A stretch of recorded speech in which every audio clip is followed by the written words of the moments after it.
பாலும் தெளிதேனும் பாகும் பருப்பும் இவை நாளும் கடந்துனக்கு நான் தருவேன் கோலம் செய் துங்க கரிமுகத்து தூமணியே நீ எனக்கு சங்கத்தமிழ் மூன்றும் தா. ரிச்சுவல் ஜோதிடம் டிவி நேயர்கள் அனைவருக்கும் அநேக நமஸ்காரங்கள். சக்தி ஜோதிட குழுவின் சார்பாக மார்கழி மாத பலன்களை பற்றி பார்ப்பதற்காக வந்திருக்கின்றோம். குரோதி வருஷம் மார்கழி மாதம். இந்த குரோதி வருஷம் மார்கழி மாத பலன்களை பற்றி பார்ப்பதற்காக அடியன் சக்தி சோமேய நானும் டாக்டர் KS ஐயங்கார் அவர்களும் டாக்டர் ஹரிஹர சர்மா ஐயா அவர்களும் பேச வந்திருக்கின்றோம். நிகழும் மங்களகரமான குரோதி வருஷம் மார்கழி மாதம். மார்கழி அப்படின்றத பொறுத்தளவுக்கு மாதங்களில் நான் மார்கழி அப்படின்னு சொன்னார் எம்பெருமான் கிருஷ்ண பெருமான். ஒசந்த மாதம், தனுர் மாதம் அப்படின்றது ஒசந்த மாதம். அப்போ இந்த மாதம் பிறக்கும் பொழுது இந்த காலகட்டங்களில் பெரும்பாலும் பெருமாள் கோவில், வைணவ கோயில்களில் திருப்பாவை திருவம்பாவை படிக்கக்கூடிய காலகட்டங்கள். யார் ஒருவன் திருப்பாவை திருவம்பாவை படித்தானாலோ அவனுக்கு கண்டிப்பாக மோட்சத்தில் இடம் உண்டா? மோட்சத்தில் இடம் உண்டு. நாம் செய்கின்ற ஒவ்வொரு நல்ல காரியத்திற்கும் ஒவ்வொரு பலன்கள் உண்டு. இந்த தனுர் மாதத்தில் கிட்டத்தட்ட 29 நாள் வருது. இந்த 29 நாளுமே பிரம்ம முகூர்த்த நேரம் அப்படின்றத பொறுத்தளவுக்கு கார்த்தால 4லேருந்து 6 வரலும் பிரம்ம முகூர்த்த நேரம். நம்ம இத்தனை மாதம் தூங்கிட்டு சூரிய உதயமான விட்டு எழுந்துட்டு அத்தனை பேரும் இந்த தனுர் மாதத்தில் பொறுத்தளவுக்கு பிரம்ம முகூர்த்த நேரமான 4 to 6 எழுந்து தலைக்கு ஸ்நானம் பண்ணிவிட்டு திருப்பாவை திருவம்பாவை படித்தோம்னா நமக்கு கண்டிப்பாக மோட்சம் கிடைக்கும். சாமி என்ன சாமி எடுத்த விட்டே மோட்சத்துக்கு போகிறதுக்கு வழியை சொல்கிறீங்களே அப்படின்னா, நம்மளுடைய பாவங்கள் குறையக்கூடியது அப்படின்றதான் மோட்சத்துக்கு. நம்மளோட அக்கௌண்ட்டை இங்கேயே கழிச்சாச்சு அப்படின்னு சொன்னாக்க நம்ம பரமபத வாசலுக்கோ மோட்சத்துக்கோ போகலாம். அப்போ இந்த 4 to 6 எழுந்திரிச்சிட்டு நமக்கு திருப்பாவை திருவம்பாவை படிக்க தெரியலனாலும் பரவாயில்ல, பக்கத்தில் உள்ள வைணவ கோயில்களுக்கு போயிட்டு அங்கே பாடுறதை நம்ம காது கொடுத்து கேட்டோம்னாலே பாதி பிரச்சனை சால்வ் ஆகக்கூடியது. அப்போ இந்த மாதங்களில் தனுர் மாதம், தனுர் மாதத்தை ஒரு சில பேர் சொல்லுவாங்க மார்கழி மாதம், அதனால் பீட மாதம், அந்த காலகட்டங்களில் சுபகாரியங்கள் தவிர்க்கணும். அதெல்லாம் கிடையாது. மார்கழி அப்படின்றது இறைவனுக்குள்ள மாதம். நம்ம ஒவ்வொரு மாதமும் நம்மளுடைய முன்னோர்களும் மூத்தோர்களும் ஒவ்வொரு மாதம் ஒவ்வொரு தெய்வத்துக்கும் கொடுக்கப்பட்ட மாதம். அதன்படி வரும்போது இந்த தனுர் மாதம் என்கின்ற மார்கழி மாதம் தெய்வத்துக்குரிய மாதம். தெய்வத்தை வணங்கினோம் அப்படின்னு சொன்னாக்க செய்த பாவங்கள் அத்தனையும் அன்னன்னைக்கே கழியக்கூடிய காலகட்டங்கள். சரி, இப்போ இந்த மார்கழி மாதம் பிறக்கிறது எப்போ, முடிகிறது எப்போ அப்படின்றத ஃபஸ்ட்டு பார்ப்போம். 16/12/2024 மார்கழி மாதம் பிறக்குது. மார்கழி மாதம் முடிகிறது அப்படின்றது 13/1/2025 மார்கழி மாதம் முடியுது. அப்போ சற்றேறக்குறைய 29 நாள் இந்த மார்கழி மாதம் இருக்குது. இந்த மார்கழி மாதத்தில் விசேஷமான நாட்கள், அதாவது மிக விசேஷமான நாட்கள் உண்டு, விசேஷமான நாட்கள் உண்டு. அதுபடி பார்க்கும்பொழுது மாதம் பிறக்கிறது தனுர் மாத பூஜை. எப்பொழுதுமே கோயில்களில் பொறுத்தளவுக்கு இந்த தனுர் மாதம் பிறக்கும் பொழுது தனுர் மாத பூஜைகள் 27 நட்சத்திரக்காரங்களுக்கும் செய்யறதுக்கு சொல்லுவாங்க. அவங்க நட்சத்திரத்துக்கு நீங்கள் இருக்கிற இடத்துக்கு பக்கத்தில் உள்ள கோயிலில் உங்களுடைய ஜென்ம நட்சத்திரத்துக்கு தனுர் மாதத்தில் அந்த பூஜை செய்யுங்க. எப்பொழுதுமே இறைவன்கிட்ட சரணாகதி அடையும் போது அவர் நல்ல பாதையை காட்டுவார். அதுக்கு அடுத்தது பார்த்தோம்னா 17/12/2024 வாழ்ந்த கண்ணுக்கு நேர வாழ்ந்த ரமண பகவானுடைய ஜெயந்தி. அவர் அவதரித்த நாள் எத்தனாவது அவதரித்த நாள் அப்படின்னு பார்க்க 145வது ஜெயந்தி விழா. அதுக்கு அடுத்தது பார்த்தோம்னாக்க 18/12/2024 சங்கடகர சதுர்த்தி. சங்கடகர சதுர்த்தி அப்படின்னாக்க நம்மளுடைய சங்கடங்கள் அத்தனையும் விலகக்கூடிய நாட்கள். நமக்கு ஒரு குடும்பத்தில் அடிக்கடி சங்கடங்கள் வந்துட்டு இருக்கு அப்படின்னாக்க நாம் வணங்க வேண்டியது எம்பெருமான் விநாயக பெருமானை. அதுவும் வணங்க வேண்டியது சங்கடகர சதுர்த்தி. சங்கடகர சதுர்த்தி அன்னைக்கு எம்பெருமான் விநாயக பெருமானுக்கு பால், பன்னீர், இளநீர் இந்த அபிஷேகங்களுக்கு திரவியங்களை வாங்கி கொடுத்து அபிஷேகங்களை கண்டுட்டு அந்த திரவியங்களை வாங்கி குடிச்சிட்டு வந்தோம் அப்படின்னாக்க நமக்கும் சரி நம் குடும்பத்துக்கும் வரக்கூடிய சங்கடங்கள் அத்தனையும் விலகக்கூடியது சங்கடகர சதுர்த்தி.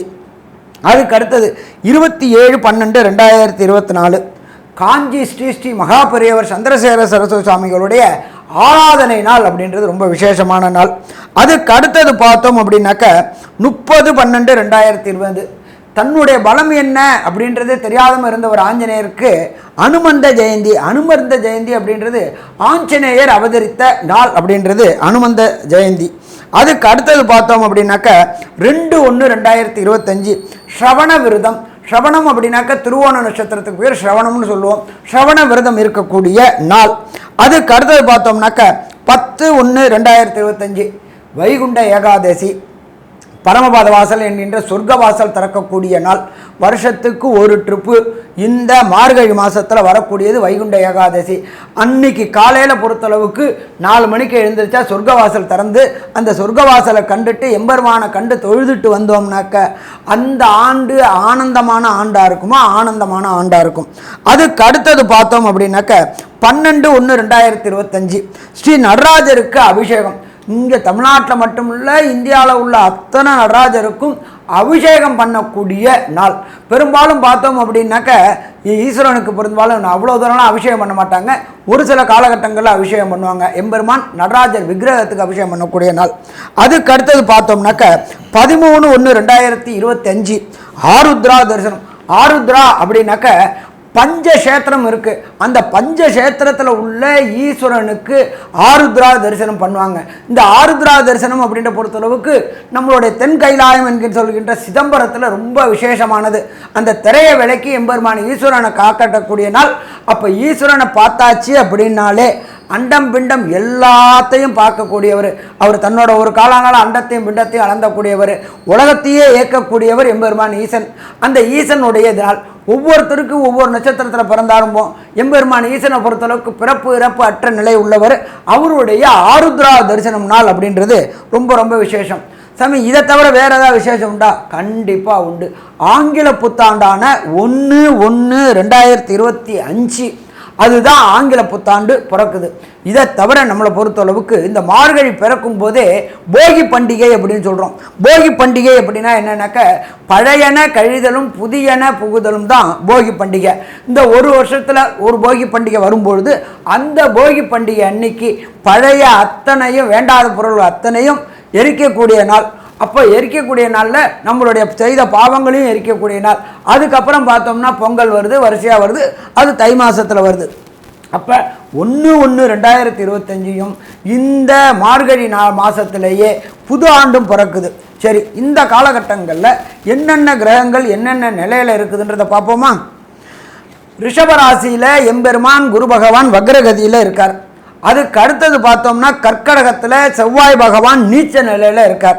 காலபுருஷ தத்துவத்தின்படி 6ஆம் இடமான கன்னியா ராசியில் கேது பகவான் இருக்கார். அதே போல் காலபுருஷ தத்துவத்தின்படி 8ஆம் இடத்துல புத பகவான் இருக்கார். அதுக்கு அடுத்தது பார்த்தோம்னா மார்கழி மாதம் பிறக்குது அப்படின்னா தனுர் மாதம். தனுர் மாதத்திலேயே சூரிய பகவான் இருக்கார். அதுக்கு அடுத்தது மகரத்தில் சுக்கிர பகவானும் கும்பத்தில் சனி பகவான் வக்ர நிவர்த்தி அடைஞ்சிருக்கார். காலபுருஷ தத்துவத்தின்படி 12ஆம் இடமான மீனத்தில் ராகு பகவான் கோதண்ட ராகுவாக இருக்கக்கூடிய இந்த காலகட்டங்களில் இந்த மார்கழி மாதம் பிறக்குது. அப்போ இந்த மார்கழி மாதத்தில் ஒவ்வொரு ராசிக்கும் என்னென்ன நற்பலன்கள் என்னென்ன கடுபலன்கள்ன்றதை பார்ப்போமா? துலாம், சித்திரை, சுவாதி, விசாகம் இந்த 3 நட்சத்திரம் 9 பாதங்களை கொண்ட ராசி. ராசியின் அதிபதினு சொல்லக்கூடியவர் சுக்கிரன். ராசிக்கு 4ஆம் இடத்துல இருக்கிறது பெரிய விசேஷம். ராசிக்கு 4ஆம் இடத்துல இருந்து திக்பலம் பெறுறதன் மூலியமாக ஆட்சி பலம் பெறுறதற்கு சமமானது. இதன் மூலியமாக பார்த்தாலேயானால் ராசிநாதன் ஆட்சி பலம் பெற்றிருக்கிறதுனால எதுவாக இருந்தாலும் உங்களுக்கு கிடைக்கக்கூடிய காலகட்டமாக அமையப்போகுது. உடல் நலத்தில் நல்ல ஏற்றம் இருக்கக்கூடிய காலகட்டம். ஏன்னா குருவின் பார்வையில் சுக்கிரன் இருக்கிறது உடல் நலத்தில் நல்ல ஒரு ஏற்றம் இருக்கக்கூடிய காலகட்டம். உங்களுடைய பேச்சில் நல்ல ஒரு நளினம் இருக்கும். 2ஆம் அதிபதினு சொல்லக்கூடியவரும் சப்தமாதிபதியும் 10ஆம் இடத்துல நீச்சமாயி வக்கரகதி அடையிறது பெரிய விசேஷம். பார்ட்னர்ஷிப் தொழிலில் பெரிய ஏற்றம் இருக்கும். படிக்கக்கூடிய மாணவியர்களுக்கு பெரிய ஏற்றம் கிடைக்கக்கூடிய காலகட்டமாக அமைய போகிறது. முயற்சிகள் எல்லாமே வெற்றி பெறும். 11ஆம் அதிபதியான சூரியன் 3ஆம் இடத்துல போய் இருக்கிறது பெரிய மாற்றத்தை ஏற்படுத்தக்கூடிய காலகட்டம். உங்களுடைய முயற்சிகள் எல்லாமே வெற்றி பெறும். லாபத்தில் போய் முடியக்கூடிய காலகட்டம். மூத்த சகோதரர்களோடு சிறு சிறு பிரச்சனைகள் இருந்தாலும் அவர்கள் மூலியமாக ஆதாயம் பெறக்கூடிய வாய்ப்புகள் நிச்சயமாக உண்டு. பொதுவாகவே மாத கிரகம்னு சொல்லக்கூடிய சூரியன், செவ்வாய், புதன் மற்றும் சுக்கிரன் இந்த 4 கிரகங்களுடைய மாற்றங்களை வச்சு தான் மாத பலன்களை சொல்லுவோம். இந்த மாதத்தில் பார்த்தாலேயானால் உங்களுடைய ராசிக்கு முதல் பாதி, அதாவது மாதத்தின் முதல் பாதியான மார்கழி 15-17 தேதி வரலும் பார்த்தேன்னா சுக்கிரன் உங்களுடைய ராசிக்கு 4ஆம் இடத்துல இருந்து திக்பலம் அடைகிறது பெரிய விசேஷம். நினைத்த காரியங்கள் எல்லாமே வெற்றி பெறக்கூடிய வாய்ப்பு உண்டு. அது தவிர கலைத்துறையில் இருக்கிறவர்களுக்கெல்லாம் பெரிய ஏற்றம். அதன் மூலியமாக பார்த்தாலேயானால் கலைத்துறையில் இருக்கிறவங்க, சின்ன திரை, பெரிய திரை, ஆர்ட் டைரக்டர்ஸு, பால் வியாபாரம் பண்ணுறவங்க, பால் 11 வியாபாரம் பண்ணுறவங்க, வெள்ளை துணி வியாபாரம் பண்ணுறவங்க, கார்மெண்ட் இண்டஸ்ட்ரியில் இருக்கிறவங்க, அது தவிர டாக்டர்ஸ், அதுவும் சூப்பர் ஸ்பெஷாலிட்டி இருக்கக்கூடிய மருத்துவர்கள், இந்த அறுவை சிகிச்சை நிபுணர்கள், இவங்களுக்கெல்லாம் பெரிய ஏற்றம் கிடைக்கக்கூடிய காலகட்டமாக அமைப்போகுது. இந்த மாதத்தில் பார்த்தாலேயானால் உங்களுடைய ராசிக்கு 2ஆம் இடத்தில் இருக்கக்கூடிய புத பகவான் ஒரு 15-17 தேதி வரலும் இருக்கார். அதாவது 1ஆம் தேதி 1/1/2025 வரலும் அங்கே இருக்கார். அதற்கு பிறகு 3ஆம் இடத்துல இருக்கார். 12ஆம் அதிபதி 3ஆம் இடத்துல இருக்கிறதுனால எல்லா விதமான முயற்சிகள் எல்லாமே வெற்றியடையக்கூடிய வாய்ப்புகள் உண்டு. இந்த மாதத்தில் பார்த்தாலேயானால் 2வது பாதி அப்படின்னு சொல்லக்கூடிய மார்கழி 15 தேதிக்கு மேலே சுக்கிரனும் புதனும் மாறக்கூடிய வேளையில் சனியோடு சேர்ந்திருக்கக்கூடிய சுக்கிரனும் புதனோடு சேர்ந்திருக்கக்கூடிய சூரியனும் என்னென்ன மாற்றங்களையும் ஏற்றங்களையும் இந்த துளாராசிக்காரர்களுக்கு கொடுப்பார்கள் அப்படின்றத பார்க்கலாம். ஐயா, நல்லா அற்புதமாக சொன்னீங்க. 3ஆம் இடமான கம்யூனிகேஷன் பாவத்தில் சூரிய பகவானும் புத பகவானும் சேர்ந்துருக்கிறாங்க. இதுக்கு பேர் புத ஆதித்ய யோகம். ஆதித்யன்னா சூரியன், புத ஆதித்ய யோகம். அப்போ இவங்க செய்யக்கூடிய அத்தனை முயற்சிகளும் ஜெயமாகக்கூடிய வாய்ப்புகள் உண்டு. அரசு தொடர்புடைய வேலைக்காக நானும் படித்தேன் சாமி, படித்து முடிச்சுட்டு அரசு வேலைக்காக முயற்சி பண்ணிகிட்ருக்கிறேன், அரசு முயற்சி கிடைக்குமா, அரசு வேலை கிடைக்குமா அப்படின்னு நினச்சிக்கிட்டு இருக்கக்கூடிய துளாராசி என்பவர்களுக்கு கண்டிப்பாக அரசு வேலை கிடைக்கக்கூடிய வாய்ப்புகள் உண்டு. அதுவும் பார்த்தா உயர் பதவிகள் கிடைக்கக்கூடிய வாய்ப்புகள் உண்டு. முன்பாதியில் புத பகவானை குரு பகவான் பார்க்குறாரு, அப்போ கண்டிப்பாக கிடைக்கக்கூடிய வாய்ப்புகள் உண்டு. இதை தவிர பார்த்தோம் அப்படின்னாக்க 4ஆம் இடத்துல சுக்கிர பகவான் இருக்கார். உங்களோட ராசிநாதனான 4ஆம் இடத்துல சுக்கிர பகவான் இருக்கிறாரு. யாரோட வீட்டில் இருக்கார் அப்படின்னா சனி பகவானோட வீட்டில் இருக்கார். சனி பகவானுக்கு சுக்கிரன் யோகர். இந்த துளாராசி என்பர்கள் கடந்த காலகட்டங்களில் ஒன்று கொடுத்தனத்திலிருந்து கஷ்டப்பட்டுக்கிட்டே இருந்தாங்க. இப்போ இவங்களுக்கு பொறுத்தளவுக்கு ஒரு நல்வாய்ப்பாக வீடு அமையக்கூடிய வாய்ப்புகள் உண்டு, இடம் வாங்கக்கூடிய வாய்ப்புகள் உண்டு. நம்ம எப்போதுமே ஜோதிட சாஸ்திரத்தில் சொல்லுவோம், தை பிறந்தால் வழி பிறக்கும். அதற்கு உண்டான ஏற்பாடுகள் அத்தனையுமே மார்கழியில் தொடங்கி தை பிறக்கும் பொழுது நல்ல வீட்டில் கொடுத்தனம் போகக்கூடிய வாய்ப்புகள் வாய்ப்புகள் உண்டாகும். இதை தவிர அங்கே 15 நாள் தான் சுக்கிரன் இருக்கார். எதுவரில் இருக்கார்? 30/12/2024. அதுக்கப்புறம் பார்த்தா 13 நாளும் பொறுத்தளவுக்கு 5ஆம் இடத்துக்கு போகிறார். 5ஆம் இடம் அப்படின்றது நம்மளுடைய ஜோதிட சாஸ்திரத்தில் சொல்லப்பட்டிருக்கிறது பூர்வ புண்ணிய புத்திரஸ்தானம். யார் ஒருத்தருக்கு பூர்வ புண்ணிய புத்திரஸ்தானம் வலுக்குதோ அவங்க கண்டிப்பாக நல்ல நிலையில் அடைவாங்க. இதை தவிர பார்த்தோம் அப்படின்னா துளாராசிக்கு சனி யோகர். 4ல் இருக்கிற சுக்கிரன் 5க்கு போகிறாரு. 4ம் 5க்கு உடைய சனி பகவானும் அதில் இருக்கார். அப்போ இதனால் இவங்களுக்கு இந்த வண்டி வாகனங்கள், புதிய வண்டிய வாகனங்கள் ஒன்றும் இல்லை, சைக்கிள் வச்சுருக்கிறவங்க 2 வீலர் வாங்கக்கூடிய வாய்ப்புகள் உண்டு. 2 வீலர் வச்சுக்கக்கூடிய கார் வாங்கக்கூடிய வாய்ப்புகள் உண்டு. கார் வச்சுக்கிறது லேவிஷான கார், ஷேடன் கார் வாங்கக்கூடிய வாய்ப்புகள் உண்டு. மார்கழி மாதத்தில் இந்த காலகட்டங்கள் மிக மிக யோகமான காலகட்டங்கள். அது தவிர 6ஆம் இடத்தில் ராகு. கெட்டவர் கெட்டிடும் கெட்டிடுமாம் ராஜயோகம். இயற்கை அசுபரான ராகு 6ஆம் இடத்துல இருக்கிறதுனால இதுவரை துளாராசியை சேர்ந்த நண்பர்களுக்கு வேலைக்காக முயற்சி செய்துட்டு இருந்தவங்களுக்கு நல்ல வேலை கிடைக்கக்கூடிய வாய்ப்புகள் உண்டு. வேலை கிடைச்சி அதை கான்ட்ராக்டில் செஞ்சுட்டு இருந்தவங்களுக்கு பர்மனெண்ட் வாய்ப்புகள் உண்டு. பதவி உயர்வு, பண வரவு ரெண்டுமே உண்டு. உங்களுடைய மேலதிகாரிகளால் இதற்கு கடந்த காலகட்டங்கள் அவமானங்களும் அசிங்கங்களும் பட்டவங்களுக்கு அந்த அசிங்கங்களை விட்டு வெளியில் வரக்கூடிய வாய்ப்புகளும் உண்டாகும்.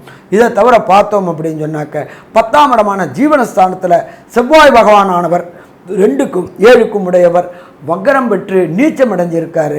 அப்போ தொழில் செய்யக்கூடிய அன்பர்களுக்கு, துளாராசியை சேர்ந்த தொழில் செய்யக்கூடிய அன்பர்களுக்கு கண்டிப்பாக தொழிலில் ஏற்றமான நிலை இருக்கும். இதை தவிர பார்த்தோம்னாக்க நம்மளுடைய தொழிலுடைய இருக்கக்கூடிய இடத்த இன்டீரியர் டெக்கரேஷன், சுக்கிரன் அப்படின்னாலே கலைத்துறையை சேர்ந்தவங்களுக்கு அந்த இன்டீரியர் டெக்கரேஷன் செய்யக்கூடிய வாய்ப்புகளும் உண்டு.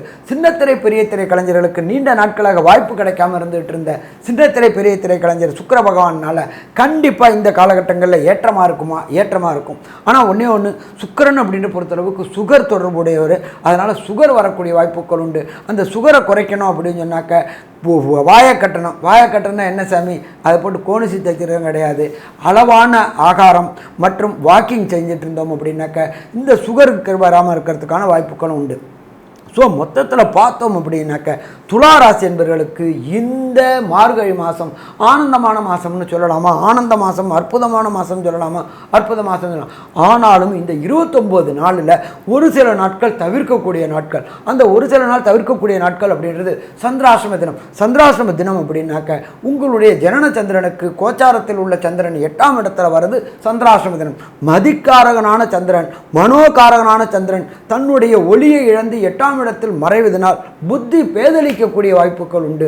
இந்த காலகட்டங்களில் எடுக்கக்கூடிய முடிவுகள் தவறாக போகக்கூடிய வாய்ப்புகள் உண்டு. அப்போ அந்த தவறை தவிர்க்கக்கூடிய நாட்கள் எந்தெந்த நாட்கள், அந்த நாட்களில் என்னென்ன முயற்சிகள் செய்யக்கூடாது என்பதை ஐயா சக்தி சோமையா அவங்க சொல்லுவாங்க.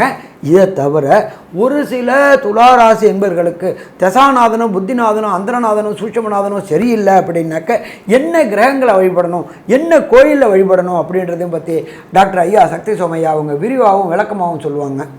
ரொம்ப அற்புதமாக தெளிவாக 2 பேருமே சொல்லியிருக்கிறீங்க ஐயா. இப்போ இந்த சந்திராசிரம தினங்கள் அப்படின்னு சொல்கிறது என்னன்னு கேட்டிங்கன்னா, உங்களுடைய ராசிக்கு 8ஆம் இடத்துல சந்திரன் சஞ்சரிக்கக்கூடிய காலத்தை சந்திராஷ்டம தினம் அப்படின்னு சொல்லுவோம். இந்த 8ஆம் இடத்துக்கு சந்திரன் போகிற போது உங்களுடைய மன தடுமாற்றங்களை ஏற்படுத்துவார். அதாவது நிதானம் இருக்காது.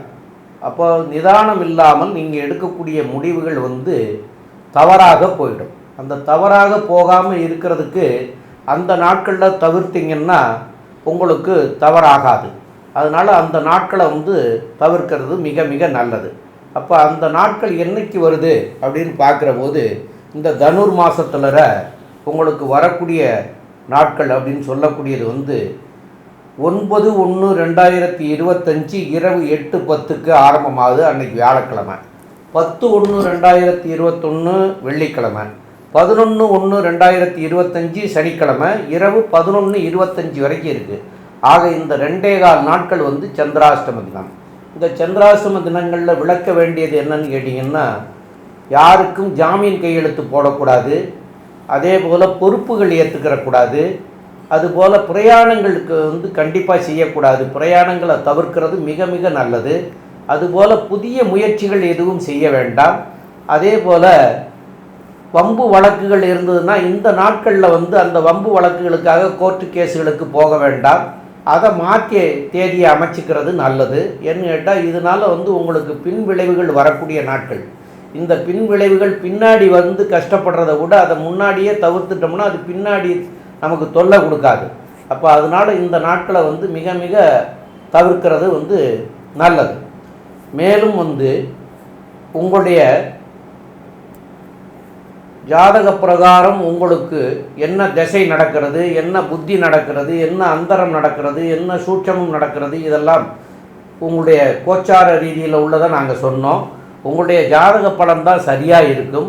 அப்போ இந்த ஜாதக பலன் பிரகாரம் உங்களுக்கு நல்லதாக நடந்துட்டு இருந்ததுன்னா எந்த ஒரு பிரச்சனையும் இருக்காது.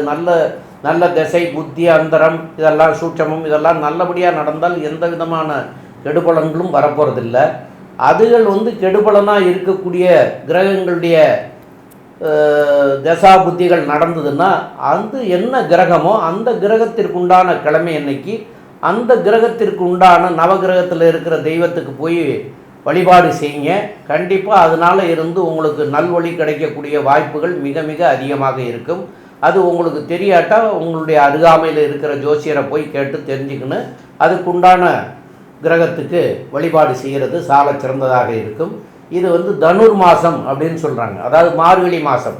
அப்போ மார்கழி மாதம் ஆண்டாளுக்கு உகந்தது, சிவனுக்கு உகந்தது, இதெல்லாம் தெரியும். எல்லா கோயில்கள்லேயும் இந்த மார்கழி மாதம் காலையில் 4 to 6 மார்கழி மாத பூஜைகள் நடைபெறும். அதில் உங்களுடைய நட்சத்திரம் என்ன நட்சத்திரமோ அந்த நட்சத்திரத்தன்னைக்கு அபிஷேகத்துக்கு கொடுத்து வழிபடுறது சால சிறந்ததாக இருக்கும். இந்த மார்கழி மாதம் 29 நாளுமே காலையில் 4 மணியிலிருந்து 6 மணிக்கு போய் தெய்வத்தை வழிபடுறதும் சால சிறந்ததாக இருக்கும். மேலும் உள்ள விவரங்களை பற்றி நம்முடைய டாக்டர் K.S. ஐயங்கார் அவங்க சொல்லுவாங்க. ஐயா, துலா ராசியை பொறுத்தவரையிலும் ராசிநாதன் 4ஆம் இடத்தில் திக்பலம் பெறுறது பெரிய விசேஷம். நினைத்த காரியம் நினைத்த இடத்தில் நினைத்த நேரத்தில் நடக்கக்கூடிய வாய்ப்பு. படிக்கக்கூடிய மாணவர்கள் வெற்றி வாய்ப்பு வரக்கூடிய வாய்ப்பு. புதிய வீடு மனை வாங்கக்கூடிய வாய்ப்பு. தாயின் உடல்நிலையில் நல்ல ஒரு ஏற்றம் இருக்கக்கூடிய வாய்ப்பு. படிக்கக்கூடிய மாணவர்கள் நல்ல ஒரு ஏற்றத்தை கிடைக்கக்கூடிய காலகட்டம். 6ஆம் இடத்தில் இருக்கக்கூடிய ராகு போட்டிகளில் வெற்றியை கொடுக்கக்கூடிய வாய்ப்பு. உங்களுடைய ராசிக்கு 5ஆம் இடம் வலுப்பெற்று போகிறதுனால சனி பகவானோடு சேர்ந்திருக்கிறதுனால 2வது பாதியான மார்கழி மாதத்தில் குடும்பத்தில் நிச்சயமாக விருத்தி வரக்கூடிய வாய்ப்பு, அதாவது குழந்தை பிராப்தி ஏற்படக்கூடிய வாய்ப்புகள் நிச்சயமாக உண்டு. தொழிலில் நல்ல ஒரு ஏற்றம் இருக்கும். பேச்சில் நல்ல ஒரு கனிவு இருக்கக்கூடிய காலகட்டம். முயற்சிகள் எல்லாமே வெற்றி பெறக்கூடிய வாய்ப்பு நிச்சயமாக உண்டு. உங்களுடைய சகோதரர்கள் மூலியமாக நல்ல ஒரு ஏற்றமான செய்தி வரும். உங்களுடைய மூத்த சகோதரர்கள் மூலியமாக லாபங்கள் அதிகமாக இருக்கக்கூடிய காலகட்டமாக இருக்கும். ராசிக்கு 2-7 அதிபதி 10ஆம் இடத்துல இருக்கிறது பெரிய விசேஷம். தொழிலில் பெரிய ஏற்றம். 10ஆம் இடத்துல நீச்சமாய் வக்கரகதி அடைகிறதுனால தொழிலில் பெரிய ஏற்றம், பார்ட்னர்ஷிப் தொழிலில் பெரிய ஏற்றம், எதிர்பாலினத்தவர் மூலியமாக நல்ல ஒரு ஏற்றம் கிடைக்கக்கூடிய காலகட்டம். தாயின் உடல்நிலையில் நல்ல ஒரு ஏற்றம், தந்தையின் உடல்நிலையில் சற்று பின்னடைவு ஏற்படக்கூடிய வாய்ப்புகள் நிச்சயமாக உண்டு. இந்த மாதம் மொத்தமாக பார்த்தாலேயானால் துலா ராசிக்காரர்களுக்கு பெரிய ஏற்றம் இருக்கும். பணவரவிற்கு பஞ்சம் இருக்காது. உடல் நலத்தில் நல்ல ஒரு ஏற்றம் இருக்கும். உங்களுடைய முன்னோர்கள் வழிபட்ட கோவிலுக்கு சென்று வர்றது பெரிய ஏற்றத்தை கொடுக்கக்கூடிய காலகட்டமாக இருக்கும். மொத்தத்தில் பார்த்தாலேயானால் இந்த துலா ராசிக்காரர்களுக்கு இந்த மார்கழி மாதம் ஒரு பொன்னான மாதமாக அமையும் அப்படின்னு சக்தி ஜோதிட குழு சொல்லுது. நன்றி, நமஸ்காரம்.